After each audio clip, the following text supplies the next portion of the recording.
Şimdi dayanamadım ve seni çalıştırmak istedim. Şöyle bir yapalım. Herkese günaydın arkadaşlar. Ne oldu? Müziğin sesini biraz kısalım da telif yemeyelim. Ne oldu? Şöyle seni koyayım birazdan. Yes. Şöyle koysam seni. Şimdi dün bindik biz İstanbul'dan. Dün bindik İstanbul'dan dedim de nereye gidiyoruz, ne yapıyoruz hiçbir şey belli değil haliyle. Şimdi hemen onun bir açıklamasını yapayım. Şöyle ki Tayland'a gidiyoruz ve İstanbul'dan kalkan uçak ilk aktarmasını Abu Dhabi'de yapıyor. Ondan sonrasında Abu Dhabi'den aktarmayla beraber Bangkok'a gidecek. Fakat iki uçak arası aktarma 1-1,5 saat civarı olduğundan dolayı ilk kalkan uçak geç kalktı ve biz aktarmayı kaçırdık. Daha sonrasında olanlar oldu efendim. Böyle olunca da durum bizi Abu Dhabi'de Etihad bir otele yerleştirdi. Böyle bir odası var bu otelin. Biraz geç geldik. Otele tabii saat 10.30 falan ve uyuyamadım. Saat 3'e kadar kıvrandım. 6'ya alarm kurmuştum. 6 çeyrek falan. Çünkü 8 tane kurduğum için 6 çeyrek gibi falan kalktım. Saat şu an 6'yı 24 geçiyor. İrfan diye çok güzel bir abimiz var. Sizi onunla bugün tanıştıracağım. Bu akşam gideceğim. Yani akşam 8 gibi falan varacağım. Onun dışında sizi çok güzel bir insanla tanıştıracağım. Surprise. İyiyiz ya abi hocam. İyiyiz yani. Şu sıralar birazcık 30 yaş sendromu geçiriyor gibiyim. İyiyiz yani ama onun dışında. Genel olarak hayatta kalmaya çalışıyoruz. Okey, ben toplanayım ve çıkayım. Görüşürüz tekrardan yolda. Aşağıya kahvaltıya ineceğiz şimdi. Biraz da orada görüşürüz yani. Aslında. İrfan abi bugün seni YouTube kanalına davet edeceğim. Ne diyorsun abi? Heyecanlı mısın abi? Yani seninle tanışmış olmanın bir heyecanı var. Estağfurullah, öyle de değil abi. Utanıyorum valla. Ay dur bakayım ne oldu şimdi bu? Ha şöyle yapacağım değil mi? Hı. Onunla obileyeceğim. Abi artık video çekmenin zamanı geldi. Ekmek parası biliyorsun. Evet. Bir yere kadar yani. Kesinlikle bir yere. Çok güzel bir şey bu. Ne abi? Aynen. Bu benim silahım abi. Bayağı silah benim için. Böyle bir yer bu arada. Sağdan mı gireceğiz? Aynen. Saatimiz kaç? 6:31. Yes. Aynen açılmış zaten. Morning. 222 and 227. 227. Wait, like yes. You're welcome. Böyle bir yer. Dün de burada geldik akşam. Kahvaltı falan yemek de yedik. Hiçbir şey olmaz herhalde. Our bag like keep like this. It's okay. Thank you so much. Thank you so much.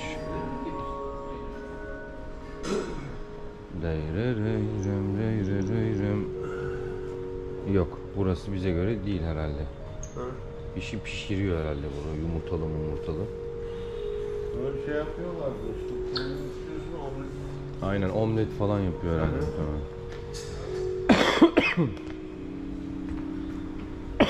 Burada da bakerları. Zengin şey var ya. Evet. Değil mi? Bayağı zengin.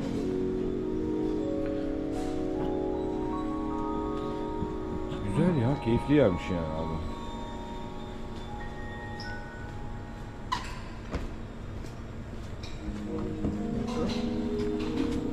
Şimdi nasıl, şurada meyveler var.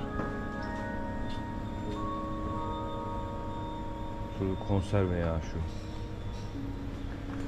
Of. Abi bak.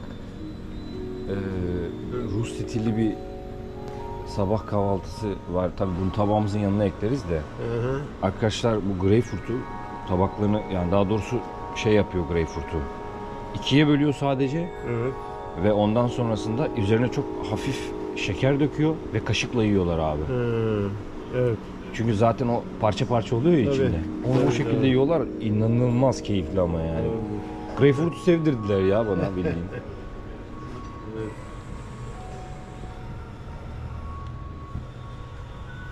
Şimdi dry kiwiler. Bu ne? Mango yoğurt, bilmem ne yoğurt, bir şeyler.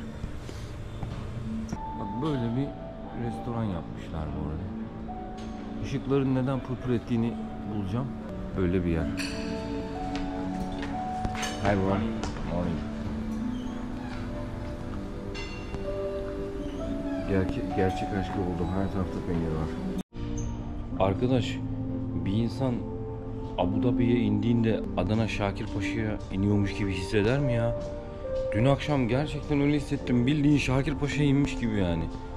Hava yüzüme bir vurdu böyle. Dedim ki bu Adana. Gerçekten takdire şayandı. Evet. Dili olmayan şehirlerde bugün böyle geniş geniş caddeler. Dün akşam bir shuttle'la geldik. Shuttle'daki şoföre espri yaptım. Buraya da Melik Gökçek uğramış diye. Tabii hiçbir şey anlamadı. Gülmedi de. Sonra ben de story attım, sağ olsun arkadaşlar gülmüşler. Abi içecek ne alabiliriz? Evet. Kayıtlamak. Kesinlikle kayıt altına almamız lazım. İçecek ne alalım Bir de abi? bu kahvaltıyı kiminle yaptığın çok önemli. Estağfurullah. Kesinlikle abi. Aynen öyle. O çok önemli. Benim Bu için kahvaltıyı her kesinlikle yerde öyle. yaparsın Aynen da. öyle. Böyle Aynen. güzel insanla bu kahvaltıyı... Nerede bulacağım senin gibi güzel bir insanı? Kesinlikle abicim. Cansın ya. Abi çay var mıdır acaba? Alıp geleyim mi? Bir sorayım. Bir otur sen. Yo ben abi gidelim beraber gidelim ya. Sıkıntı yok. Yok zaten çekiyorum ben, problem yok. Bakayım hemen de.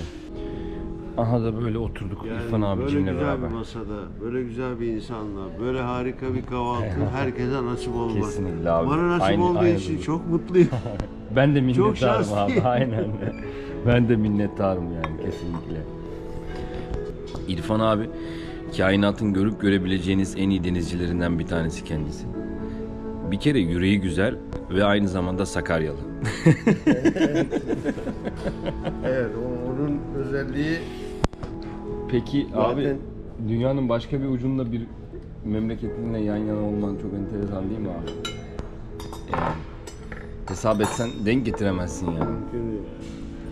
Emre'cim bak buradan alabilirsin. Teşekkür ediyorum abi. Denemek için. Bana ağır gelmesin diye şöyle atıştıracağım sadece abime. Konu kapanacak. Okey, görüşürüz yemekten sonra. Bir gece öncesinde Etihad'dakiler dediler ki sabah sizi almaya yine shuttle göndereceğiz. Sabah saat 7'de hazır olun. O yüzden hızlı kahvaltımızı yaptık. Ondan sonrasında shuttle'ı bekledik bir 5 dakika kadar ve geldi. Yola devam ediyoruz.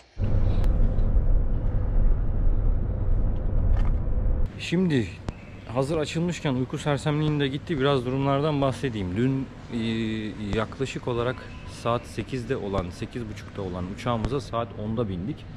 Bunun üzerine 1,5 saat arası olan aktarmamıza yetişemedik. Uçak kalktı gitti. Etihad'da dedi ki biz size otel ayarlayacağız. Fakat Türk vatandaşı olduğunuz için bir e-vizeye ihtiyacınız var. O e-vizeyi almamız lazım deyip bizim pasaportları topladı.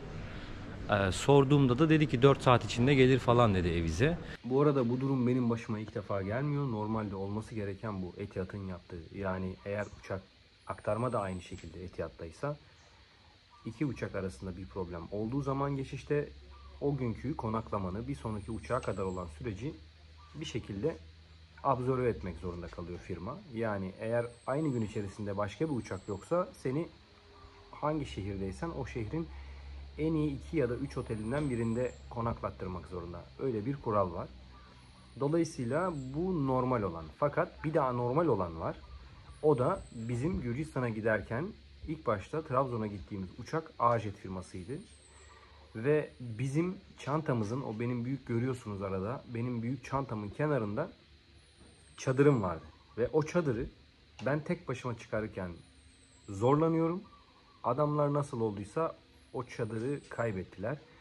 Ve üstelik o onca yazışmaya rağmen bir de Gürcistan'daydım. Bir fiil Gürcistan'a gitmeden evvel telefonla konuştuk. Tamam halledeceğiz dediler. Daha sonrasında Gürcistan'dayken onu da kendilerine bellediler. Bahane.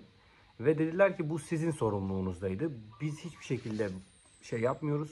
Onları tazmin etmeyeceğiz zararınızı.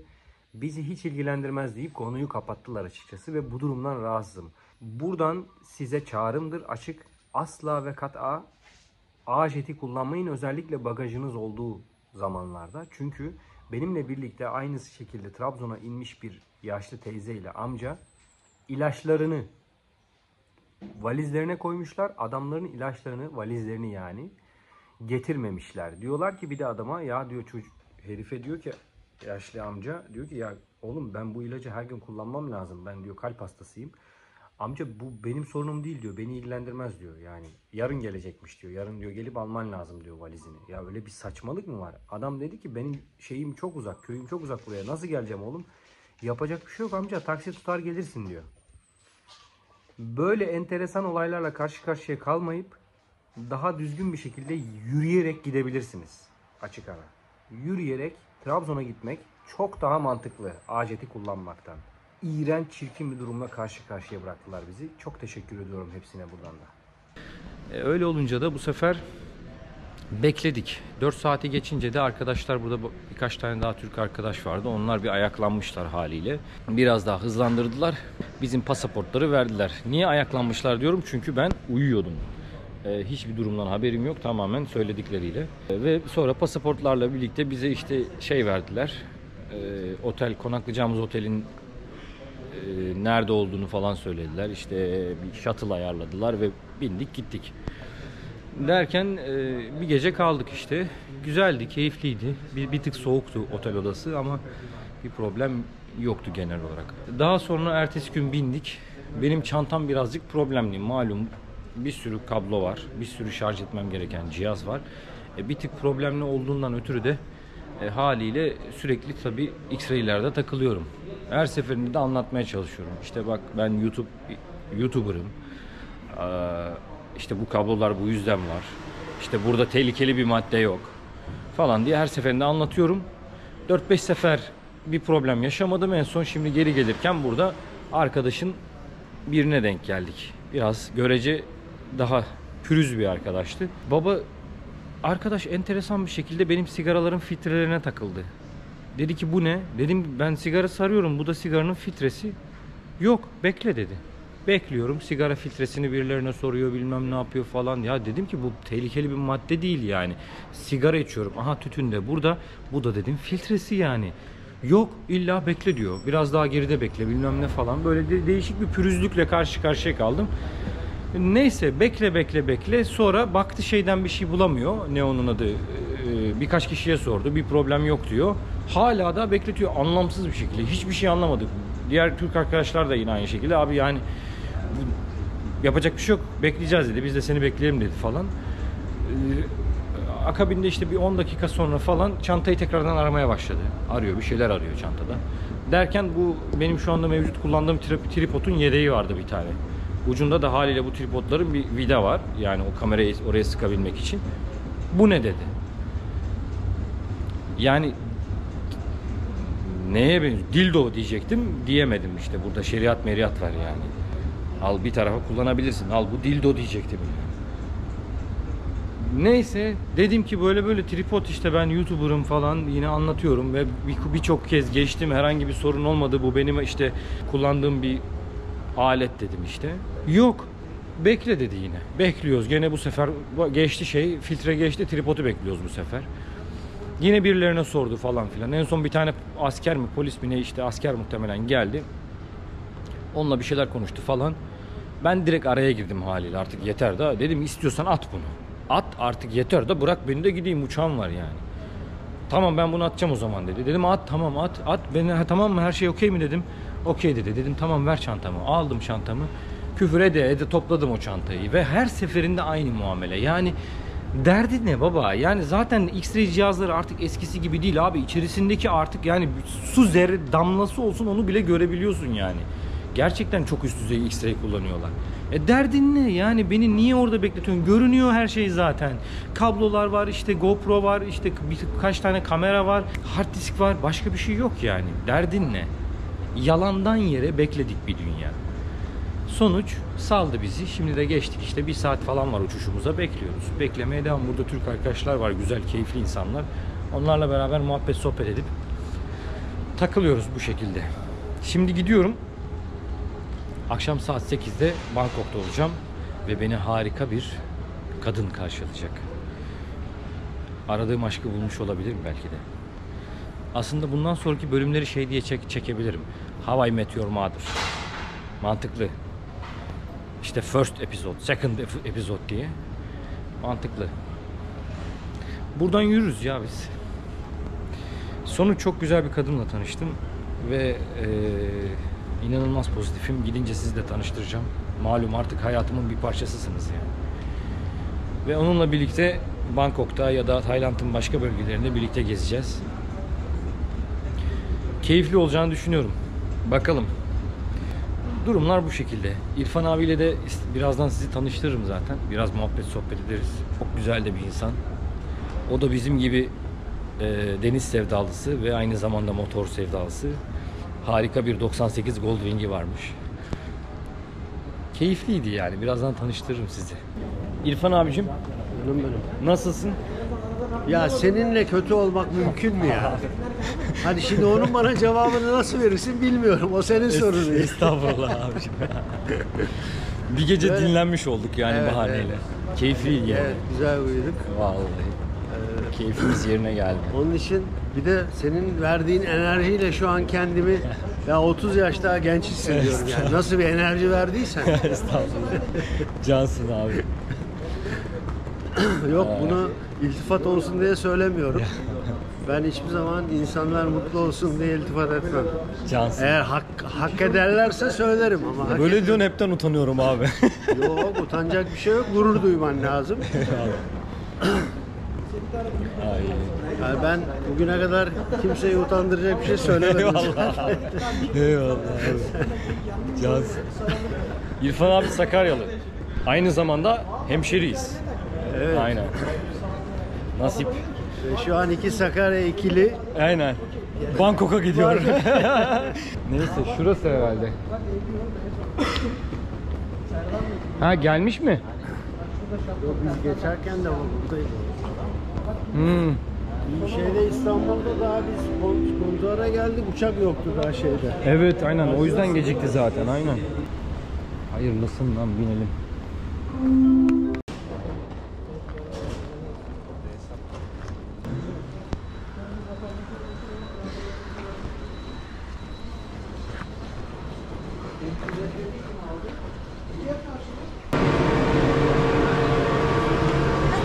Hi, merhaba. Merhaba. Yes. How are you doing? 7 and 8. Amazing. First, Yeah, I'm so good. I feel great. And how are you? I'm amazing. And you? Oh my gosh. And me too. I'm amazing. Excited to Bangkok, right? Yep.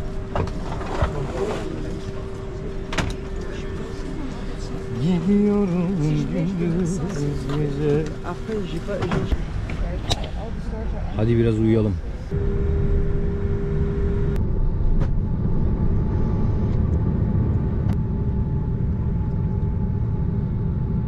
Kral burada. Yeter 6,5 saatlik ayrılık bana çok geldi. Kesinlikle abi. Ne taraftan gidiyoruz burada abi şimdi? Ne taraftan gidiyoruz burada? Bagaj kalını takip edeceğiz. Bir şeyden, pasaport kontrolden geçtikten sonra Çalışıyor mu acaba? Umarım çalışıyor. Okey. Sonunda geldik. Yarın görüşürüz. Kendinize iyi bakınız efendim. Hoşça kalınız. Bugün çok konuştuk. Adios. Ciao.